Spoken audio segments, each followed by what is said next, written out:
And welcome back to the Yes Longevity Podcast, where we give you insight on how to get fit, feel younger, and live better. I'm Chris Border from Yes Fitness, coming to you from my dining room. Yes, we are still shut down, and we probably will be shut down through May. We have a special guest with us. She's been a guest with us before, Laura Austin. She is one of our extroverted clients, and she loves to share her story. She loves to support us. And not only does she love to support us, but she loves to try to motivate other people to make change. She brings us clients all the time. Not necessarily, she wants to support us and help us, but she wants those people to be able to make changes in their lives. And even during this shutdown here, she's contacting those people that she brought to us to make sure that they're on the ball doing what they're supposed to do. So I'm so happy to have Laura on with us today. Thanks for coming on today, Laura. Thank you for having me. We're going to chit chat a little bit about what our experience has been like with us since the shutdown, a little bit before she said. So I forget, how long have you been with us? I think a little over 2 years. It's about 2 years now. It's really starting to lose track of days. We're starting to lose track of years. I think it's coming up on 2 years. Yeah, it's up on 2 years. So what was exercise like before the shutdown? You know, what was going on? Just paint a little picture for us. This was before we actually got shut down. We were coming into the gym. I mean, even when we were starting to hear the rumbles of things, we were kind of working out, but having a little bit of their social distance. Everybody had our own equipment in front of us a little bit. But then everything kind of changed very quickly. Great. And then we had to stay at home, and things changed drastically. I do remember that because I was in California at a mastermind, and I'm getting all these texts and what do we need to do? How are we going to change this? And we were trying, before it even got shut down, we're really trying to, limit the contact we were having. So everybody came in, they got their own equipment, they had their own little spot in the room, they wiped their equipment down before and after. So we were trying to take some precautions before it actually occurred. And then the kind of crap hit the fan. So, right? I mean, basically that's what happened. It did. And we thought it was only going to be 2 weeks. Now we're going to 2 months. So, who knew? Nobody knows. Nobody really knows. No. What were some of the action steps that you took immediately when the coaching center shut down? Well, you were really good about offering some of the equipment that we don't have at home. I mean, I have some weights, but a lot of my weights I had were very light. I've now been at Yes Fitness can handle more weight. So we borrowed from you some weights. I never had a bag, so we took a bag. And that was really helpful to have some of the equipment that I don't have here. I'm able to have now while we're in this kind of shutdown mode. Right. Well, it's, we wanted to do the best we could to support all of our clients during the times, and we had no idea how long it was going to take. And quite honestly, many of the body weight workouts are focused on squats and push-ups. And you're going to start to create muscle imbalances. So we needed to get as much equipment out to as many clients as we possibly could. I mean, my racks are pretty empty. And we still have people coming in and swapping because people get stronger. They come in and swap. Right. Now we're into a different month. Now we're into May. And we're like, wait a minute, you know what? I need this instead of that. So we're swapping equipment again. No charge. Just let's get it out into your people's hands so that they can get the workouts in that they need to get. Because if not, if you're just continuing to do squats and push-ups constantly, you're going to create. Squats are killing me. And it's going to cause injury down the road. So the best thing that we could do is just try to support you guys and get the equipment out to you. And I think we've done a pretty good job with that. Oh, definitely. It's been very helpful. And when we're doing these workouts, I think we were talking a little bit before we came on that if somebody doesn't have a piece of equipment, we're giving them an idea what to use if they do have the equipment. So for example, if we're doing a chest press, right? Just laying on our back doing some dumbbell press, and you don't have 2 dumbbells, so just do 1 dumbbell at a time. If you don't have dumbbells, use a kettlebell. If you don't have a kettlebell, use a sandbag. If you don't have a sandbag, use your book bag, right? And if you have none of that stuff and you have tubing, let's go use some tubing. So we've done that for all the different exercises because, honestly, we don't have enough equipment the same exact equipment to give it to everybody, but we have a lot of 20-pound dumbbells and a lot of 20-pound kettlebells and Right now. 40-pound sandbags, right? So, we just been sorting it out like that. And I think you guys even, we tried to limit it a little bit, but I think we've been able to take care of everybody with enough equipment. Even Definitely. I think that most people who join us now, when we first started, we were just doing Facebook yeah. and we weren't doing Zoom, which was completely different. They're two different things. Mm-hmm. I personally really like the Zoom, even though I can't always get on at the times that you have. I prefer it.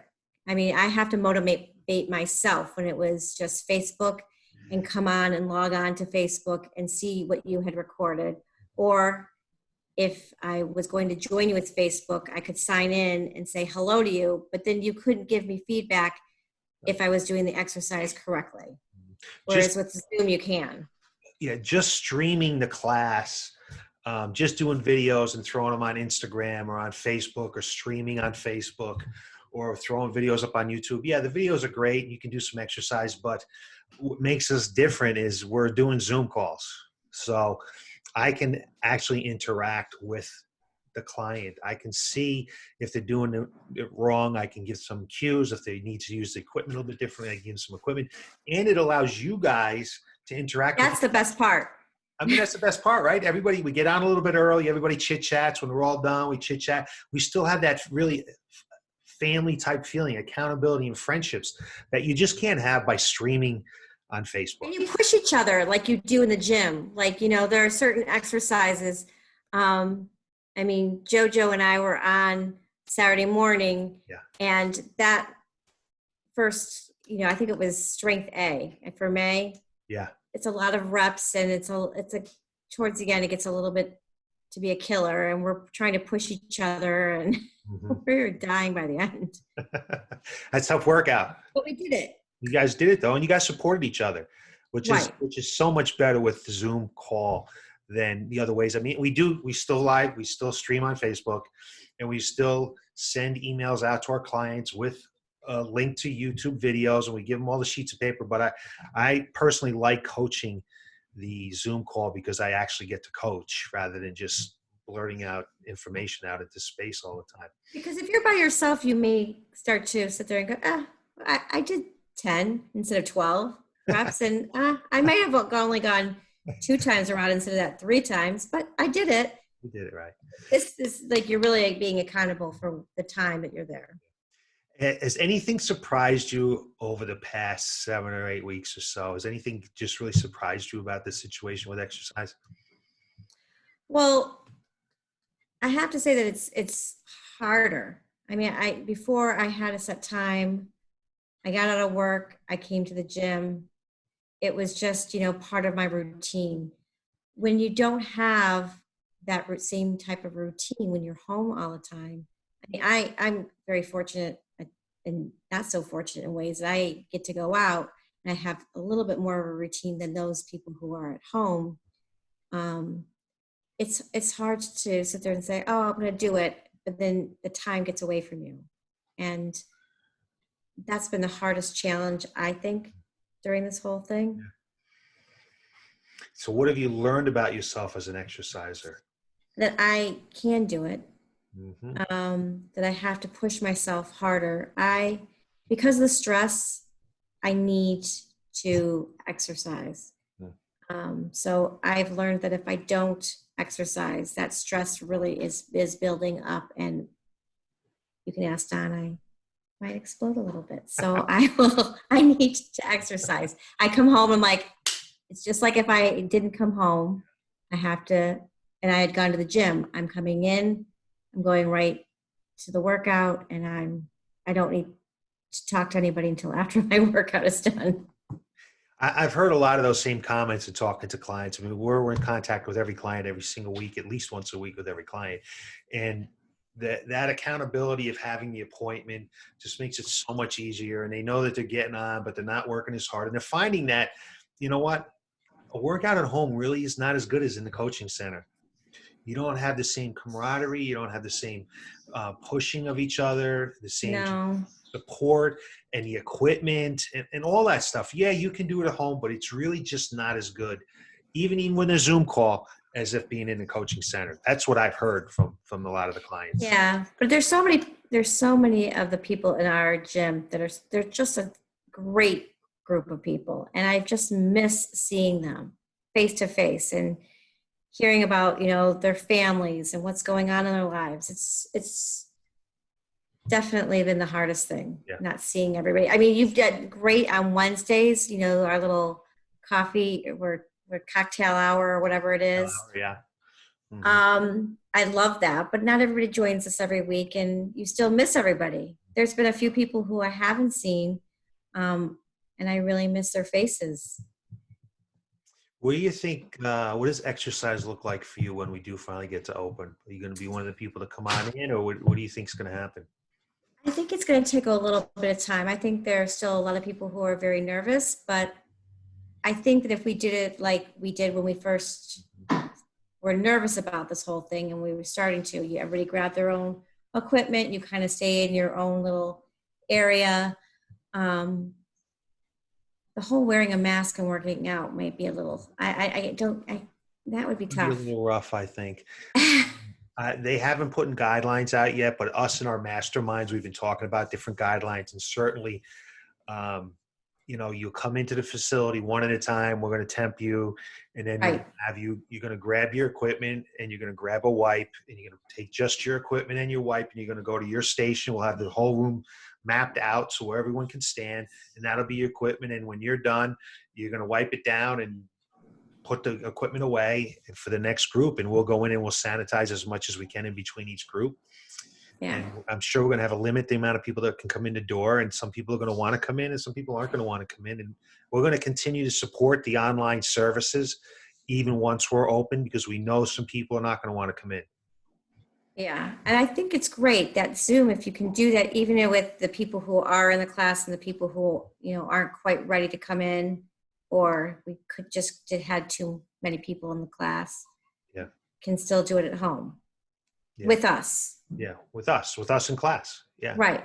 It's going to be interesting. They haven't set guidelines yet. They don't really look at us as they look at us as like a gym, and obviously we're not a gym. We're a coaching center. We can really control our room probably better than the hair salon and the nail salons and all those kind of things. Not that I don't want them to open. I'd love to have them open. Those poor people haven't been making any kind of money, but we can really control our situation and keep people safe because Right. of how we train people. So we'll see what happens. Well, I think I exhausted all my questions for this evening, Laura. I just wanted to touch base and let people know that, you know what? There are people out there still supporting people exercising if they really want to exercise, and not quite as good as being in a gym, but probably the next best thing. Yeah, definitely. I really, if people have not done Zoom, they really should try it. They will see a huge difference. Yeah. It's the next best thing in this circumstance. Absolutely. Well, I hope you have a great evening, and thanks for Thanks. coming on. I always love sharing your story. You have great stories. And you guys can look for us next Tuesday for more insight on how to get fit, feel younger, and live better next Tuesday at 3:30. And I really appreciate you taking time to listen to us tonight. Have a great night. Stay safe.